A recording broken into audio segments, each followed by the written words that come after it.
बहुत समय पहले की बात है। एक गांव में एक बहुत ही आलसी आदमी रहता था। वह बिना मेहनत किए ही खाना पाने की तरकीबें सोचता रहता था। एक दिन सुबह वह गांव के आसपास घूम रहा था। तभी उसने सोचा कि क्यों न कहीं से सेब चुरा कर खा लिए जाएं। जैसे ही वह सेब तोड़ने गया, एक किसान ने उसे देख लिया और उसकी तरफ दौड़ पड़ा। आलसी आदमी डर गया और पास के जंगल में भागकर छिपने चला गया। जंगल में चलते चलते उसने देखा कि वहां एक बूढ़ा भेड़िया है जिसके केवल 2 पैर हैं।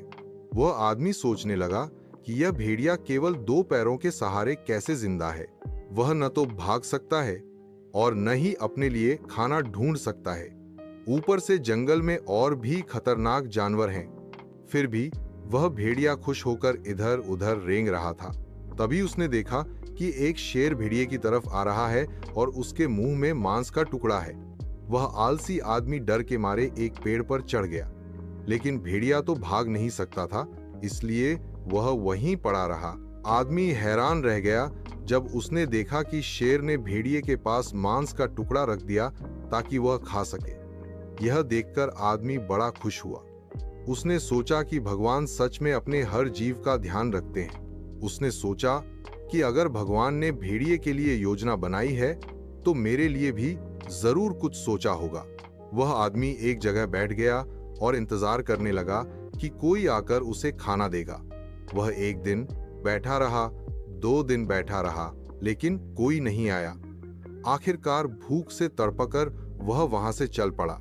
रास्ते में उसकी मुलाकात एक बुजुर्ग साधु से हुई।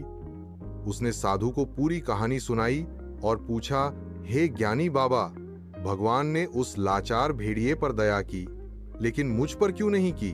साधु मुस्कुराए और बोले, बिल्कुल सच है बेटा, भगवान सबके लिए योजना बनाते हैं, लेकिन तुमने उस संकेत को गलत समझा। भगवान नहीं चाहते थे कि तुम भेड़िए की तरह बनो, बल्कि चाहते थे कि तुम शेर की तरह बनो, जो दूसरों की मदद करता है और मेहनत करता है। शायद आपको भी अपने जीवन के बारे में सोचकर यह विचार करना चाहिए कि अब तक आपने भगवान के किन इशारों को शायद गलत समझ लिया हो। मुझे उम्मीद है कि यह कहानी आपके जीवन में एक बेहतर, खुशहाल और सफल रास्ते की ओर आपको रोशनी दिखा सके। देखने के लिए धन्यवाद और खुश रहिए। शुभकामनाएं।